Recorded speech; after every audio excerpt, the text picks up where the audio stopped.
Olá! Hoje começa uma série inédita de estudos chamada O Caminho. Durante os próximos programas estaremos andando juntos em busca da verdade. Você que está assistindo em sua casa, na sua igreja ou acompanhando a nossa programação pela internet, eu quero dizer que é um prazer ter a sua companhia. Eu espero que você sinta a presença de Deus aonde quer que você esteja. Deus tem coisas maravilhosas para falar para você hoje. Para você que talvez não tenha tanta certeza se a Bíblia é de fato a palavra de Deus. Para você que pensa que a Bíblia não passa de mais um livro. E afinal de contas, será que cada religião tem uma Bíblia ou será que a Bíblia é única? Será que a Bíblia serve como uma fonte histórica? Fernando Iglesias dá hoje o primeiro passo na busca de respostas a estas e outras perguntas. Quer saber a rota do caminho? Então, fique com a gente. Boa noite para você. Que bom que você chegou até aqui. Esse é o melhor lugar do mundo, porque o melhor lugar do mundo é quando a gente está aí pertinho do Senhor Deus. E essa noite é só uma noite de início para nós podermos louvar a Deus e aprender muito da palavra dEle. Quero convidar você para nós nos unirmos essa noite, orando ao Senhor e falando com Ele, pedindo a presença dEle no nosso coração. Vamos fazer isso? Incline a sua cabeça. Deus amado, nós estamos tão felizes, Senhor, de estar aqui nesse lugar onde a sua glória se manifesta. Aqui é a sua casa, Senhor. E nós, na sua casa, queremos receber a influência do seu Espírito maravilhoso. Que Ele possa vir a nós, Senhor, como se cada um que está aqui fosse a única pessoa nesse auditório. E que nós possamos receber dEle a luz que vem do céu. Faça do nosso coração a sua habitação e a sua morada, Senhor. Em nome de Jesus pedimos. Amém. Muito bem. Eu tenho um prazer muito especial de estar aqui, e você que assiste a Novo Tempo tem me visto aí em alguns lugares pelo Brasil, não é? Pregando e tal. Mas aqui me dá um prazer especial, porque eu morei durante muito tempo aqui. Você que assiste a Novo Tempo sabe, eu falo de Jacareí de vez em quando, né? E outro dia eu estava aqui pela igreja e veio uma pessoa, uma visita e tal, alguém me apresentou e disse, olha, ele te conhece da infância. Eu olhei e não me lembrei muito bem dele. E depois voltei para casa e fiquei pensando, puxa vida, eu tive muitos amigos aqui de infância e tal, muitos dos quais ainda nem encontrei ou reencontrei, outros já reencontrei. E depois eu fiquei em casa pensando, mas quem é esse rapaz? E me lembrei de um incidente uma vez, quando eu quase briguei com um menino na rua. Eu falei, será que era ele? É complicado também a gente fazer, não é? Uma programação assim na cidade da gente, onde a gente passou a infância e onde a gente viveu quando era menino. Eu espero que eu não tenha brigado com nenhum de vocês, viu? Quando a gente era criança ou quando eu morei aqui em Jacareí e que nós tenhamos tido uma convivência boa.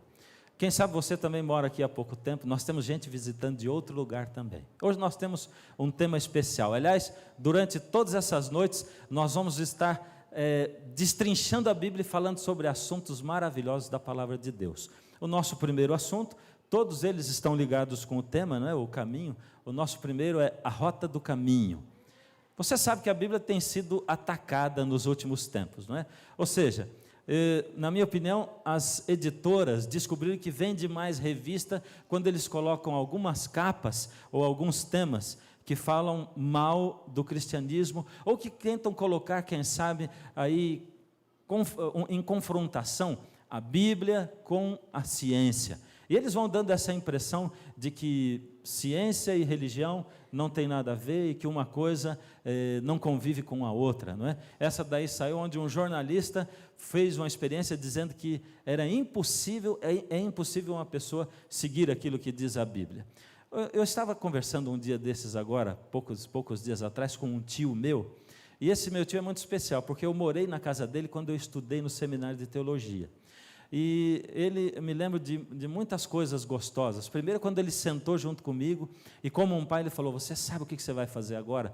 Porque ser pastor é uma coisa muito importante. Você tem uma responsabilidade diante das pessoas, de ser aquilo que você faz e tal, que você fala. E eu aprendi muita coisa do meu tio. Esse meu tio, o passatempo predileto dele é estudar a Bíblia. E é incrível, porque quando ele está na casa dele e ele não tem nada para fazer, você pode ir lá na sala de jantar dele, está com os livros esparramados assim, tem cadernos e mais cadernos preenchidos, estudando a Bíblia. Por isso, ele é uma pessoa também que ensina muito bem a Bíblia para outras pessoas. E meu tio, esses dias conversando com ele, diz assim, Olha, eu vou contar para você de uma vez que eu fui dar um estudo da Bíblia. Alguém me chamou e disse assim, olha, tem uma pessoa que queria que você estudasse a Bíblia com ela. E eu fui, mas não me falaram como era a pessoa, nem o que ela pensava. E quando eu cheguei, sentei na sala, um apartamento bem bonito, amplo, e de repente o dono da casa chegou, a pessoa com quem eu ia estudar a Bíblia, e disse assim, quer dizer que é o senhor então que veio aqui para tentar convencer um ateu de que a Bíblia é verdadeira? E aí que eu fui descobrir que tinham me mandado estudar a Bíblia com um ateu. E o homem começou a falar, eu não acredito em nada, não acredito em Bíblia, não acredito nada nessa coisa. Esse negócio de Bíblia é papel, e papel aceita tudo, eu só acredito naquilo que eu vejo. E meu tio disse assim, olha, eu acho que o senhor não acredita só naquilo que o senhor vê. Eu acredito só que eu vejo, sim. E o senhor acredita que o homem foi à lua? E o homem ficou meio sem graça, porque ele era inteligente, não é? Eu não estava lá na lua, mas isso foi mostrado na televisão, e o senhor acha que a televisão, tudo que ela mostra é verdade? Por exemplo, super-heróis, você não acha que a TV pode mostrar o homem chegando à lua e imitar aquilo e fazer você acreditar? É verdade, mas também foi noticiado nos jornais, ele disse, o senhor não falou que o papel aceita tudo? E o jornal é papel também, não é verdade? Mas eu vou fazer o seguinte, eu não quero de maneira alguma contradizer o Senhor escolheu ser ateu, e Deus é o Deus da liberdade, Deus permite que o senhor faça qualquer coisa, o senhor pode não aceitar Deus se o senhor não quiser, o senhor pode falar mal de Deus, o senhor pode fazer o que quiser, Deus dá liberdade para o Senhor, e eu não quero aqui entrar em choque com o senhor, nem com a sua ideia, nem com aquilo que o senhor pensa, mas eu vou dizer o seguinte, eu vou embora, estou indo embora, não quero deixar o senhor chateado, nem chocado com a minha presença, o dia que o senhor quiser aprender como desmascarar a Bíblia e provar que a Bíblia é mentirosa, o senhor me chama e eu venho estudar com o senhor, como o senhor aprender para desmascarar a Bíblia e ninguém mais falar essas coisas que eu estou falando para o senhor vai desmascarar, vai provar que a Bíblia é mentirosa. Até logo, tudo de bom? E meu tio disse, eu fui embora. Meu tio é um senhor, ele já está com mais de 70 anos, e ele disse assim, olha, eu cheguei lá embaixo e tal, no prédio dele, quando eu estava saindo já, um rapaz estava comigo, foi buscar o carro, e quando antes dele chegar, tocou o interfone e o porteiro diz assim, olha, o senhor está chamando o senhor para voltar lá para cima, para o apartamento dele agora. E aí ele falou, então tá bom, pode dizer que eu já volto. Esperou, o rapaz chegou e disse, pode voltar, nós vamos voltar lá para cima, devolve o carro. E aí pegou, voltou para o apartamento, os dois chegaram lá, e o homem falou, eu fiquei interessado que esse negócio que o senhor falou, de como é que eu posso desmascarar a Bíblia. E meu tio apresentou para ele esse texto aí, por isso que eu coloquei esse texto, e o texto diz assim, Babilônia, a joia dos reinos, glória e orgulho dos caldeus, será como Sodoma e Gomorra. Só vou fazer uma pausa, esse texto foi escrito 600 anos antes de Cristo, mais ou menos, pouquinho mais, pouquinho menos, 600 anos antes de Cristo nascer. Nessa época, Babilônia era um império mundial, Nabucodonosor, como Babilônia, dominava o mundo inteiro, através do seu reino forte.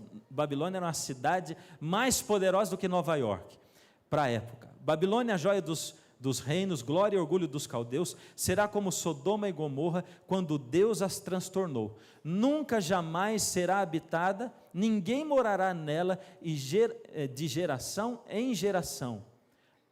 O arábio não armará ali a sua tenda, nem tampouco os pastores farão ali deitar os seus rebanhos. Essa é uma profecia bíblica de que depois que Babilônia fosse destruída, nunca mais ela seria reconstruída e ninguém nunca mais iria morar em Babilônia. E realmente Babilônia fica mais ou menos, o lugar onde ela ficava, mais ou menos 100 quilômetros de Bagdá, lá no Iraque.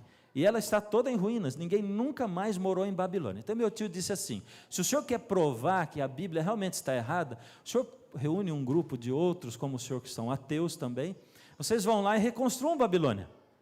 E aí o senhor vai provar que a Bíblia está errada, porque a Bíblia diz que ela nunca jamais seria habitada. Mas o senhor precisa lembrar de um negócio, Saddam Hussein, ele disse que ia reconstruir Babilônia, antes de ser enforcado, logicamente, e não deu certo. O senhor pode reconstruir Babilônia. A Bíblia é um livro maravilhoso, a Bíblia tem muito de ciência, e muito mais do que nós podemos imaginar. Eu quero fazer para vocês 3 declarações, no meu modo de ver, na minha visão, radicais. A primeira delas é a seguinte, a evolução não pode ser comprovada cientificamente, e isso você pode perguntar a qualquer cientista, e por mais que você ame a teoria do evolucionismo, ela não é comprovada cientificamente, não pode ser reproduzida em laboratório, ela é bastante questionada. Então, não se comprova. Nós não podemos tratar a evolução como um fato científico. Nós temos que respeitar a teoria da evolução. Nós, como alunos, como estudantes, precisamos acompanhar o que as pessoas pensam e o que o mundo está pensando. 40%, 45% de todos os cientistas do mundo, segundo uma pesquisa feita nos Estados Unidos há um ano, 45% dos cientistas, eles acreditam em Deus. E eles não são evolucionistas. Acontece que não é isso que a gente recebe da mídia, né? A mídia passa uma ideia para nós de que o evolucionismo comprova que o homem veio do macaco ou de uma grande explosão. Eu vou falar um pouquinho mais sobre isso outros dias. A segunda declaração é a seguinte: a Bíblia e a criação descritas no Gênesis tem muito mais de ciência do que você e eu podemos imaginar. A Bíblia contém tanto de ciência que, conforme nós vamos estudando a Bíblia e descobrindo as coisas maravilhosas que existem nela, nós vamos ficando assim, boquiabertos. Como, por exemplo, esse texto que eu li de Isaías, não é?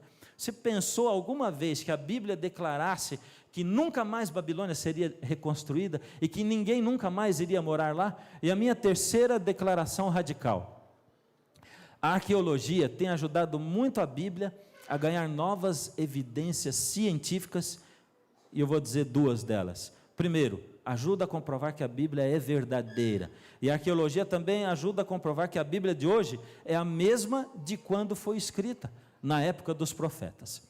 Você e eu conhecemos Jesus, sabemos que ele é um personagem histórico, e por mais que alguém não acredite em Jesus e no que a Bíblia diz a respeito de Jesus e da sua pessoa, ninguém pode discordar de que existiu um homem aqui nessa terra chamado Jesus, que ele andou aqui e que ele, ao andar, pregou, fez milagres e que ele conseguiu construir a maior religião que existe no mundo, e que ao morrer, as pessoas diziam e apostavam na época que quando Jesus morresse, o cristianismo ou os seguidores iam acabar. Pelo contrário, depois da morte de Jesus, ele aumentou e conseguiu ganhar o mundo.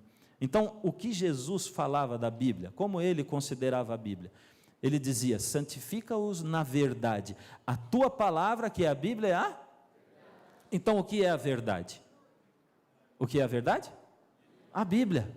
A Bíblia é a verdade. E Jesus também declara: eu sou o caminho, a verdade e a vida. Ninguém vem ao Pai senão por mim. Portanto, a verdade são a Bíblia, que é a palavra de Deus, e Jesus é a verdade, porque a Bíblia é todinha escrita, desde o Antigo Testamento até o Apocalipse, o último livro da Bíblia, ela é toda escrita para falar a respeito de Jesus e do plano de salvação. Qual é a situação de muitas pessoas que estudam a Bíblia? Muita gente reclama e diz assim: pastor, eu não estudo a Bíblia, sabe? Porque a Bíblia, desculpa, mas é chato de ler a Bíblia, eu não consigo entender nada do que diz ali, sabe? Eu abro assim e eu não entendo. Algumas pessoas usam a Bíblia como um amuleto, né? Põe um móvel bonito lá na casa, deixam a Bíblia aberta em cima do móvel, como se ela estivesse abençoando a casa, mas não leem nunca.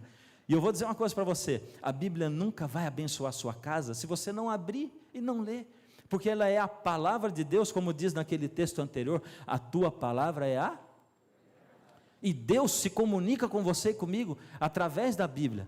Muitas pessoas não conseguem entender a Bíblia simplesmente pelo seguinte: esse texto de Atos 8, de 30 a 31, está descrevendo um fato, um evento maravilhoso que aconteceu logo depois que Jesus viveu e morreu aqui nessa terra.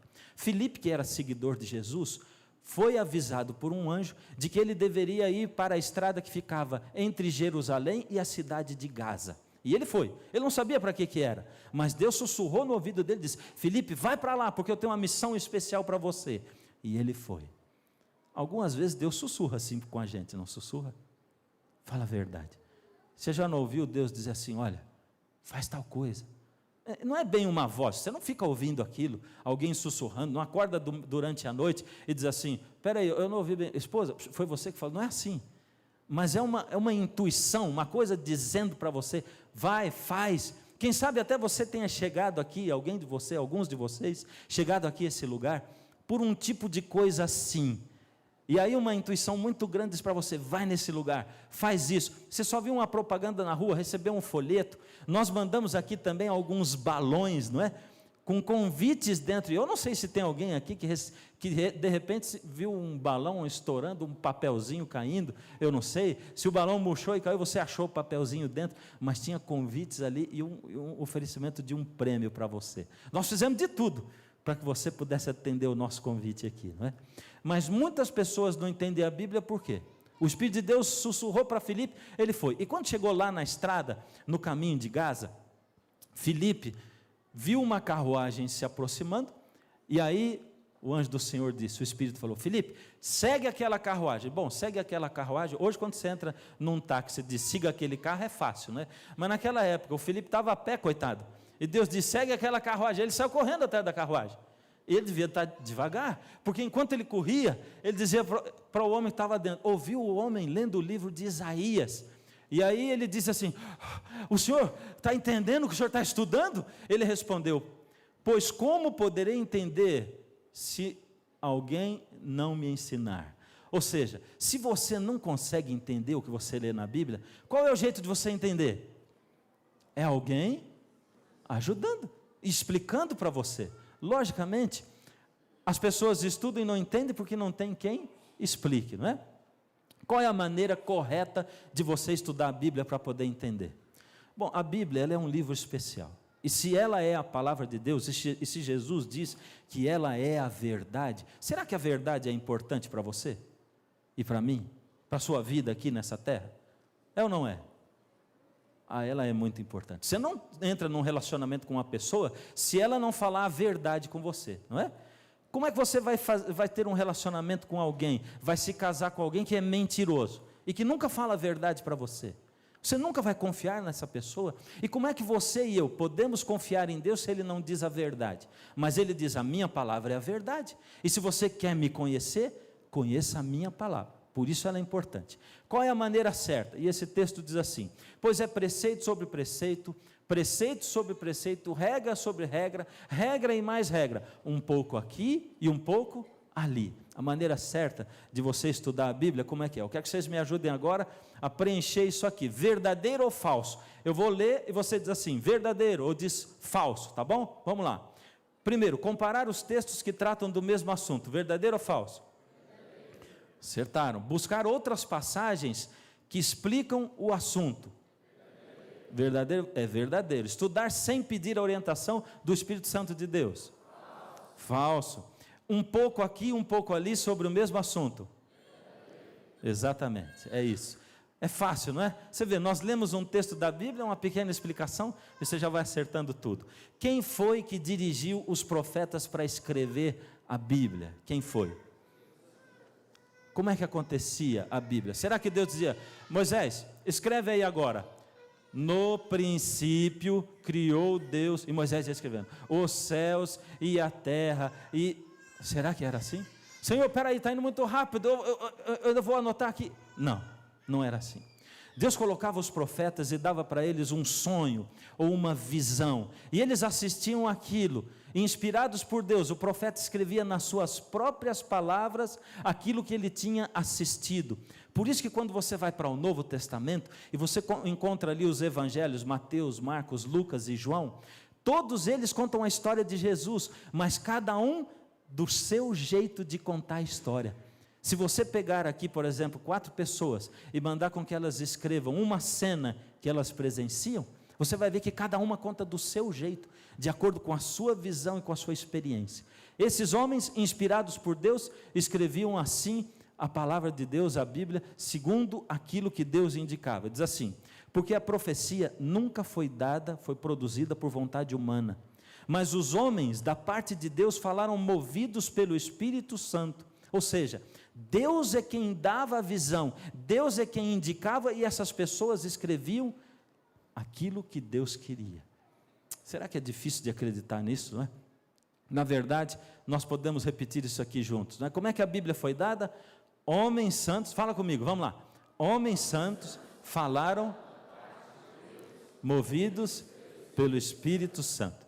Quanto do texto bíblico é inspirado por Deus? Sabe por quê? Existe uma pergunta assim, algumas pessoas dizem assim, não, a Bíblia é muito boa, mas sabe, tem algumas partes delas que são boas, outras não. E como hoje tem essa grande questão entre ciência e religião, e como hoje muitas pessoas pensam, se eu acredito no evolucionismo, o evolucionismo não fala em Adão e Eva, já sei, é porque a Bíblia toda não é inspirada, na verdade tem parte aqui que é inspirada, e tem coisa que é fábula, a gente aproveita dela o que é bom. Se fosse assim, seria confuso demais, não é verdade? Porque quem seria digno o suficiente para dizer, essa parte é boa e aquela não? Fica com essa, mas não fica com aquela. Quanto da Bíblia será que é inspirada? O que você acha? Qual a sua opinião? Será que é isso? Vamos ver o que a Bíblia diz. 2 Timóteo 3,16 diz assim, toda a Escritura é divinamente inspirada e proveitosa para ensinar, para repreender, para corrigir e para instruir na justiça. Toda a Escritura, tudo, e isso inclui a história de Adão e Eva, sim, e do fruto proibido, que não era sexo coisa nenhuma, era mesmo uma árvore, e isso inclui a história do dilúvio. Aí você diz, pastor, está difícil de eu acreditar nisso, como que eu posso acreditar num negócio de Adão e Eva, e do fruto proibido, como é que eu posso acreditar nesse negócio de anjo, por exemplo? Se você não consegue acreditar, não tem problema, não tem problema.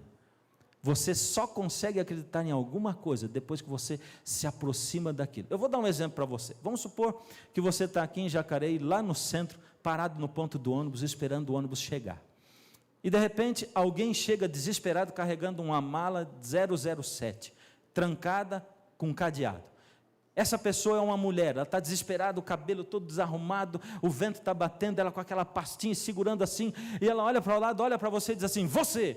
por favor, segura essa pasta para mim, eu não posso te explicar nada, estou morrendo depressa, daqui a pouco eu volto. Pum, dá a pasta para você. Você vai segurar a pasta e ela sai correndo. Você segura a pasta para ela? Segura ou não?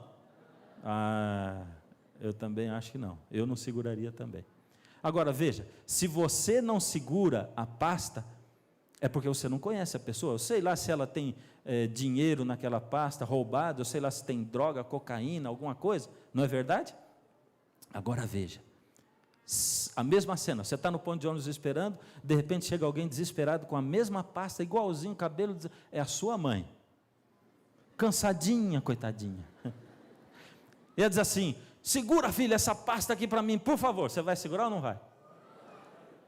Ué, porque você conhece ela, você vai ficar preocupado com ela, não é?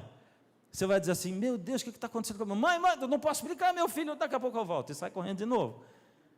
Você só consegue acreditar naquilo que você conhece, e se você não tem tempo para estudar a Bíblia, conhecer o que Deus quer falar, como é que você pode ter fé em Deus? E esses dias nas férias eu conversava com um médico, e ele tinha descoberto que estava muito doente, está muito doente, leucemia, e ele, uma pessoa maravilhosa, né, um rapaz de 50 anos, ele com lágrimas nos olhos disse, pastor, eu não vou à igreja nenhuma, eu não tenho religião, mas pastor, eu não consigo ter fé em Deus.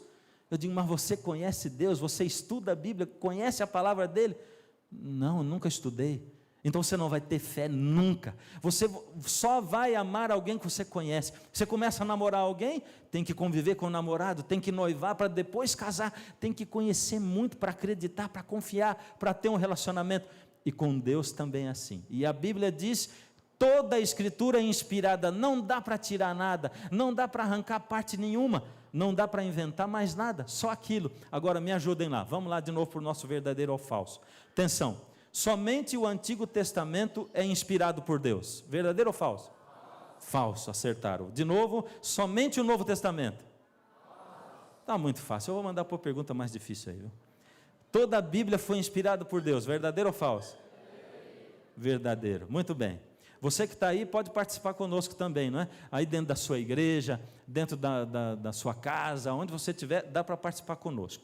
Que parte da Bíblia não foi escrita por profetas inspirados por Deus? E deu a Moisés, quando acabou de falar com ele, no Monte Sinai, as tábuas do testemunho, tábuas de pedra, escritas pelo dedo de Deus. Só tem uma partezinha da Bíblia que foi Deus que escreveu. Porque tem um ditado que diz assim, quando você quer que alguma coisa seja bem feita, você não manda fazer, você vai lá e faz. Deus tinha um plano específico para aquilo ali. Então ele diz, não vou mandar ninguém escrever, não vou ditar, vou eu mesmo escrever. Pegou as tábuas, escreveu ali com o dedo dele e deu exatamente aquilo que ele queria. Qual a parte da Bíblia foi escrita por autores humanos, então? Vamos falar? Os 10 mandamentos. Só ler lá, vamos lá? Qual foi? Os 10 mandamentos. Muito bem. Alguém está autorizado a mudar a Bíblia? Se alguém inventar uma Bíblia e quiser explicar para você a Bíblia e dizer, não, essa Bíblia não dá, espera aí que eu vou pegar outra, e vai lá e busca uma Bíblia especial, alguém está autorizado a criar uma Bíblia especial?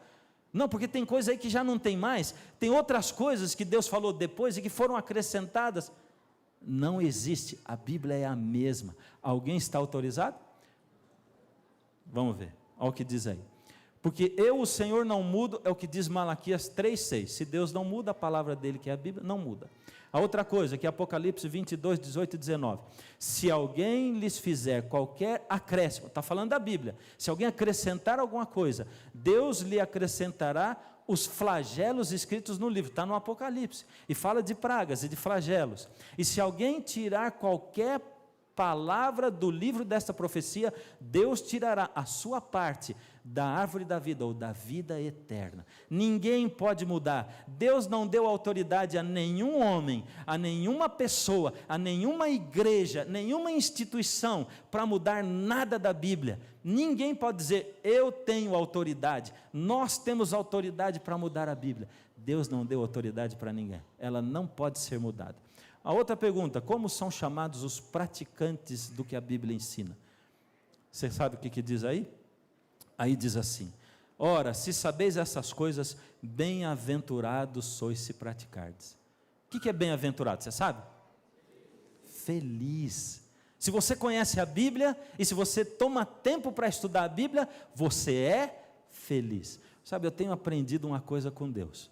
Quando você tem muita coisa para fazer, aí é mais difícil de ler a Bíblia. Mas é assim, quando você não tem nada para fazer, é mais fácil, não é? É nada, é difícil. Porque quem não faz nada, não faz nada. Então vou dizer assim, quando você não tiver fazer nada para ler a Bíblia, quando você não tiver nada para fazer, leia a Bíblia. Agora, quando você tiver muita coisa para fazer, leia mais ainda, porque você vai precisar mais ainda da guia dela para o seu dia. Eu tenho procurado fazer isso. Quanto mais coisa, mais em contato com Deus. Bem-aventurado, eu quero ler com vocês, vamos lá? Eu gosto quando vocês falam em conjunto, quando canto assim, fica bonito. Bem-aventurados se praticardes os ensinamentos da Bíblia. Deus tem uma bênção especial para cada um de nós, quando nós fazemos isso aí. Muito bem, será que a Bíblia hoje é igual à que foi escrita? O que você acha? Por exemplo, eu vou dar alguns textos para você conhecer. Isso aqui são pérolas preciosas. E você vai começar a conhecer alguma coisa sobre a Bíblia incrível, porque a Bíblia é um livro incrível. Olha só, por exemplo, nós nos preocupamos muito hoje com o aquecimento global, com a ciência se multiplicando, nós nos preocupamos com o planeta, nós dizemos as reservas do planeta estão se acabando, nós temos muita poluição. Olha o que diz esse texto, na verdade a terra está contaminada por causa dos seus, a terra está o quê? Contaminada, por causa de quem? Dos seus moradores. Foi escrito por Isaías. Isaías, lembra quando ele viveu? 600 anos antes de Cristo, quando a terra não estava contaminada pelos seus moradores. Mas aqui está dizendo, porquanto transgridem as leis, violam os estatutos e quebram a aliança eterna. Logicamente, nós transgredimos todas as leis. Agora veja, violência. Você assiste violência aqui, não? Tem violência? Onde você mora tem violência ou não? O que você acha? Tem violência. Olha o que diz a Bíblia. A cidade vazia está em ruínas. Os moradores trancam as portas de suas casas e não deixam ninguém entrar. Quem foi que escreveu isso aí? De novo. Isaías, profeta inspirado por Deus, num tempo onde era tudo tranquilo. E se você morou aqui em Jacareí há alguns anos, como eu morei, você vai dizer, aqui já foi tranquilo. Não é verdade? E na sua cidade também, porque não é só aqui, em todo lugar é desse jeito. Vamos falar sobre redondeza da terra, e de novo nós estamos aqui com o profeta Isaías, não é? Você sabe que até pouco tempo atrás as pessoas achavam que a terra era quadrada, não é? ainda na nossa era. Isaías, que viveu 600 anos antes de Cristo, olha o que ele diz: Deus, Ele é o que está assentado sobre a redondeza da terra. Como é que alguém, 600 anos antes de Cristo, podia escrever que a terra era redonda? E por que você acha que Cristóvão Colombo foi quem descobriu as Américas? Justamente porque Cristóvão Colombo era cristão e ele estudava a Bíblia, as Escrituras. Como eu disse, a arqueologia tem ajudado a mostrar verdades sobre a Bíblia. E eu quero que você preste atenção nisso aqui agora. Presta atenção. Porque no início de 1940, as cópias da Bíblia, manuscritos, os mais antigos que a gente tinha, elas datavam do ano 900 da nossa era. Até quando? 1940. Aí as pessoas diziam assim: a Bíblia não é verdadeira, não é a mesma, ela foi mudada. Imagina. Só que não tinha cópia mais antiga do que do ano 900 da nossa era.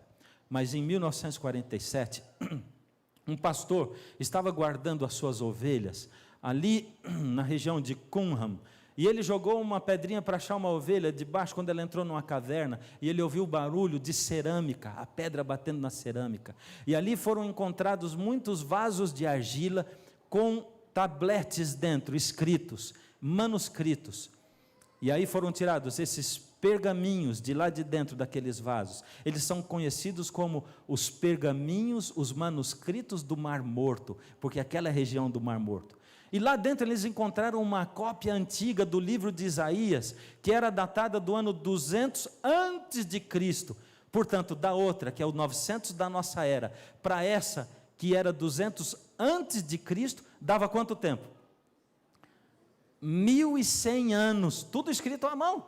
E os críticos diziam assim: a Bíblia não pode ser a mesma, porque tudo era escrito à mão, e quando você escreve à mão, você erra aqui, erra ali, um acrescenta aqui, outro acrescenta ali. Logo eles correram para comparar as duas cópias, a cópia de 1100 anos de diferença, e eles foram comparar com o escrito de Isaías. E o que você acha que estava lá? Você acha que estava igual, ou você acha que tinha diferença? Veja o que disse o Dr. Frederick Kenyon, presidente da Escola Britânica de Arqueologia. O ano passado eu tive o prazer de estar na Inglaterra fazendo 10 noites de palestra, como aqui. E eu descobri na Inglaterra um dos países mais ateus do mundo. Eu fui ao Museu Britânico, eu estava visitando o museu, e eu vi uma cena, uma mãe e um menininho, e a mãe estava ensinando exatamente como é que foi a linha evolutiva do homem, e o menino dizia: foi aqui que ele deixou de andar em 4 patas para ele poder andar em pé, não é, mamãe? Foi aí, meu filho. E eu lembrei do que a Bíblia diz: ensina a criança no caminho em que ela deve andar, e até quando ela envelhecer, nunca mais ela vai esquecer desse caminho. E eu estava pensando, essa mãe está ensinando para a criança que o homem andou de 4, se parecia com um macaco, e que de repente, num momento, ele começou a andar em 2 patas, e etc. e tal. Quando a Bíblia diz que você e eu fomos criados à imagem de Deus, parecidos com Deus, mas pastor, isso é ciência. Isso é evolucionismo, não é ciência, lembra disso, não é comprovado cientificamente. Mas então qual que é a outra contrapartida? Como é que a gente pode... Amanhã eu vou falar um pouquinho mais sobre isso aí você tem que estar aqui. Agora vê o que ele diz, presidente da Escola Britânica de Arqueologia, ele diz: os doutos modernos são agora aqueles que reconhecem a autenticidade e a autoridade da literatura cristã na Bíblia. Olha só, ou seja, realmente não tinha diferença entre os textos comparados de 1100 anos. E ele continua dizendo: e a crítica que no passado reivindicava ser avançada, é que agora está atrasada e fora de época. Essa é a declaração dele. Ou seja, quando você ouve falar de Bíblia, você pensa numa coisa de crente, numa coisa estranha, um livro antiquado.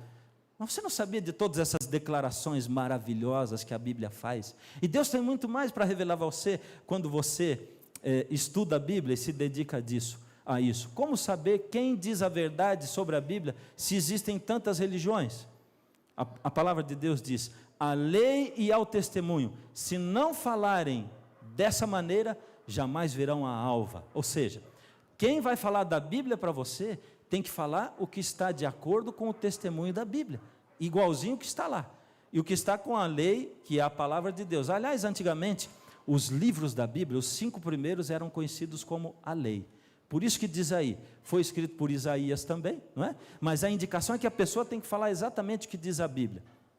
Eu quero contar uma história pequena para você. Ela está em Lucas 24, de 13 a 27. Nós emprestamos umas Bíblias para vocês. Se você quiser abrir a sua Bíblia, talvez tenha alguém do seu lado aí para ajudar você a procurar esse texto e encontrar direitinho o que diz aí. É uma história muito bonita. Ela aconteceu na época de Jesus aqui. A época em que nasceu Jesus aqui foi uma época bastante conturbada, porque Roma dominava o mundo nessa época, e Roma era um império mundial muito duro, era um império de ferro. Roma dominava o mundo inteiro e tinha ali um governador no meio do povo de Israel. Nessa época, Herodes era o rei. O povo de Israel era muito massacrado, o povo de Israel era muito judiado, aquele povo sofria demais na mão dos romanos, como em todo o mundo. Eles tinham pesados impostos, e as pessoas sofriam demais para pagar aqueles impostos. Eles não podiam nem tomar as suas próprias decisões políticas, eles tinham problemas sérios com Roma. Os judeus, estudando a Bíblia, eles sabiam que estava bem próximo de nascer o Messias aqui nessa terra. E o Messias era o prometido Salvador para o mundo. Só que os judeus, eles faziam uma imagem do Messias, que era o Messias segundo a imagem deles. Sabe como é que é isso? Eles não tinham a imagem do Messias como a Bíblia descrevia. Eles tinham a imagem do Messias como eles queriam que ele fosse. Sabe como é que é? Assim, eles pensavam num Messias que fosse um soldado forte, poderoso, bravo, como Israel teve no passado, Sansão, Davi, e que como Davi fez, esse soldado bravo, forte, se tornaria um general e libertaria Israel, acabando com o Império Romano Mundial, e que Israel fosse se tornar agora o Império Mundial depois, porque Deus prometia libertação para Israel.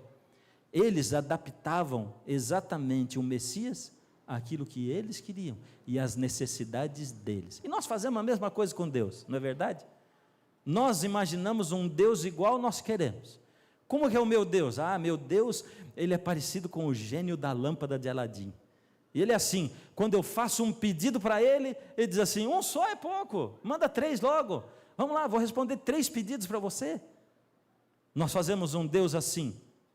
O Deus de verdade, ele atende todos os meus pedidos de oração, e ele não deixa ninguém da minha família ficar doente, e se fosse assim, ninguém nunca morreria, pelo menos os fiéis, porque quando ficasse doente, era só orar, e Deus curava, e a pessoa continuava vivendo, e a gente ia ter gente velhíssima de 500 anos de idade. Nós fazemos uma imagem de Deus assim, o meu Deus é aquele que me dá dinheiro, e que me dá posses, me dá casa, me dá carro. O meu Deus é aquele que me faz empresário. É esse o Deus, a imagem de Deus que nós fazemos. Outros fazem assim, o meu Deus é um Deus bonzinho, ele me deixa fazer o que eu quero, ele me dá liberdade total para eu fazer o que eu quero da minha vida, quando eu quero. Meu Deus, ele não quer nem que eu vá à igreja. Para que eu vou à igreja? Eu não tenho dom nem talento para essas coisas, isso é para quem gosta de ir à igreja. Eu não sou assim. Cada um faz um Deus à sua imagem, assim como eles esperavam o Messias. Mas eles construíram aquela imagem do Messias, e sabe, quando um povo está aí sendo massacrado, e de repente chega Jesus. Jesus não era nada do que eles tinham imaginado. Nada, nada. E é terrível quando você faz a imagem de uma coisa, você espera, eles esperavam a libertação. Eu me lembrei agora de uma época, quando eu tirei uma fotografia para um disco, e era um quarteto, não é? Nós éramos em 4, e na hora de tirar a foto, eu estava muito baixinho, que os outros eram muito altos, eles disseram assim, senta aí nesse portão, e eu sentei no portão assim, e ficamos todos da mesma altura, e depois de um tempo a gente estava em São Paulo, e algumas pessoas pedindo para assinar no disco, para dar um autógrafo, não é? E aí a mulher falou, agora só falta esse aqui, mostrando no disco, e eu ouvindo, ela conversando com o meu amigo atrás, e ele falou, mas ele já assinou aí. Não assinou não, eu não falei com ele ainda. Mas está aqui a assinatura dele, eu conheço, é meu amigo, eu conheço a assinatura dele. Não assinou não. Onde é que ele está então? Meu amigo olhou, e eu só ouvindo aqui, né? Aí de repente ele diz assim, está está aqui atrás. Ela falou, mas é esse aí, baixinho, gordinho assim? É ele mesmo. E olha, sabe, eu acho que alguns de vocês quando me viram hoje, quer dizer, mas é esse aí? Baixinho assim, gordinho? É assim. Agora você vê, eles faziam uma imagem do Messias para a salvação de Israel. Eles colocaram ali todas as esperanças, mas Jesus era um Messias ao contrário daquilo que eles pensavam. Jesus era um Messias humilde, simples. Jesus andava com os pobres, ele era pobre, não tinha sido educado nas escolas dos rabinos, nas melhores escolas. E o que Jesus ensinava então? Você quer ser o maior? Seja o menor. Você quer o melhor caminho? É o caminho estreito. E se você olhar aqui, você vai ver que nós fizemos um caminho estreito, né? E olha, aqui em cima o céu está bem nublado e muito escuro, mas lá no finzinho do caminho tem o quê? Uma luz, é a luz do sol, é a luz da presença de Deus, porque Jesus diz, eu sou o caminho, ande por esse caminho. Às vezes ele é estreito, aliás as pessoas diziam, Senhor, mostra-nos o caminho. O melhor caminho é o caminho estreito. E a coisa funcionava assim com Jesus, e aqueles homens se decepcionaram, mas alguns seguiram Jesus. Até esses que seguiram Jesus, os discípulos, ficavam esperando essas coisas de Jesus. E eles pensavam, quando Jesus se tornar o rei de Israel, aí vai ser diferente. Quando ele dominar tudo, vai ser diferente. Porque João vai ter um cargo político importante, e Mateus também. Cada um de nós, Pedro também. E todos eles disputavam para quem seria o melhor. E de repente, Jesus morreu. Como? Morreu sem libertar Israel? A morte de Jesus foi a coisa mais amarga para aqueles homens, terrivelmente. Eles se desapontaram com Deus. Para eles ali o mundo desabou, e eles pensavam, meu Deus, nós achávamos que ele era o Messias, mas como pode ser? Porque ele tinha o poder de andar sobre as águas, ele acalmou a tempestade, ele ressuscitou um morto, ele curou um leproso, e a pele dele se refez, os milagres dele eram diferentes dos milagres dos outros, como pode ser? Não dá. A gente achava que ele era o Messias. E esse texto descreve a história de dois homens que andavam por um caminho. O caminho de Emaús, uma cidadezinha que ficava aproximadamente 10 quilômetros de Jerusalém. E eles iam tristes, desapontados, conversando sobre a morte de Jesus. E a palavra de Deus diz nesse texto que um estranho chegou e se aproximou deles, e começou a andar com eles, e ouviu e disse, mas vocês estão conversando sobre o quê? Eles disseram, você é o único que não sabe o que aconteceu? Jesus fazia coisas maravilhosas, era Jesus, mas eles não reconheceram. Sabe, muitas vezes Jesus se mostra a você e você não reconhece. Ele fala com você às vezes através de uma criança, através de um amigo seu que convida você para ir a uma igreja, às vezes através de um programa de televisão. Jesus fala com você desse jeito, e diz, filho, você já foi muito longe sem mim, não dá mais, agora chega comigo, filho, vem, eu quero você, filho, essa é a sua oportunidade, agarre essa oportunidade, você não tem dado nem atenção para mim, quando você vai me dar atenção de novo? E aí Jesus chama, e eles conversavam, mas eles não reconheciam que era Jesus. E de repente Jesus diz para eles dizem para Jesus, você é o único que não sabe, Jesus morreu, a gente esperava que ele fosse o Messias, ele fez tantas coisas maravilhosas, ele acalmou a tempestade, ele andou sobre o mar. Jesus olhou para eles e disse o que está escrito aí. Então lhes disse Jesus, ó nécios e tardios de coração, para crer tudo o que os profetas disseram. Porventura não convinha que o Cristo padecesse e entrasse na sua glória? Vocês não entendem? Está escrito na Bíblia que eu, o Cristo, deveria morrer, porque se eu não morresse, você não ia se salvar. Vocês são nécios, tardios em entender. Eu estou querendo dizer para você, a Bíblia já falava, vocês não leram a Bíblia não? E aí o texto diz, que após isso, Jesus começou a explicar tudo que a Bíblia dizia dele, desde o livro de Gênesis, passando por todas as Escrituras. E ali diz que o coração deles se aqueceu, sabe? Quando a gente fica conhecendo essas coisas maravilhosas sobre Deus, sobre a Bíblia, e como Deus se revela a nós, o nosso coração fica assim, né? Você fala, nossa, eu não sabia disso, mas que coisa maravilhosa, será que é assim mesmo? E aquilo vai levando você, e vai fazendo você pular para graus e degraus diferentes na sua vida, e aquilo aconteceu com eles também, e acontece com você. De repente eles pararam, chegaram em casa, pararam para comer, pediram para Jesus fazer a oração.